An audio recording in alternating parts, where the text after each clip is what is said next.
திருச்சி கிழக்கு தொகுதி.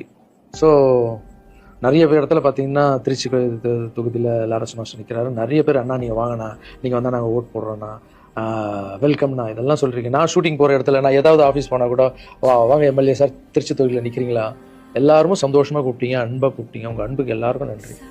பட் அது எது தர்மம்னு ஒன்று இருக்குல்ல, என் மனசில் இருக்குதான் நான் இன்றைக்கி சொல்லியிருக்கேன். திருச்சி தொகுதியில் நான் வந்து நிற்கணுமா? இல்லை, விஜய் சார் எப்போ ஹீரோ ஆனாரோ அப்போத்துலேருந்து ஒருத்தர் போஸ்ட் ஓட்டியிருப்பார்ல, அதுக்கப்புறம் அவர் அரசியல் ஸ்டார்ட் பண்ண அப்புறம் அந்த அரசியலுக்காக உழைச்சிருப்பாங்கல்ல, அவர் ஆரம்ப ஸ்டேஜ்லேருந்து வந்தவங்களாம் இருப்பாங்க, அவங்க வரணுமா நான் வரணும்? விஜய் சார் வீட்டில் இன்னும் எத்தனை பேர் திருச்சிக்காக வெயிட் பண்ணிட்டு இருக்காங்களோ நம்மளுக்கு என்ன தெரியும்? அது விஜய் சார் டிசைட் பண்ணணும்.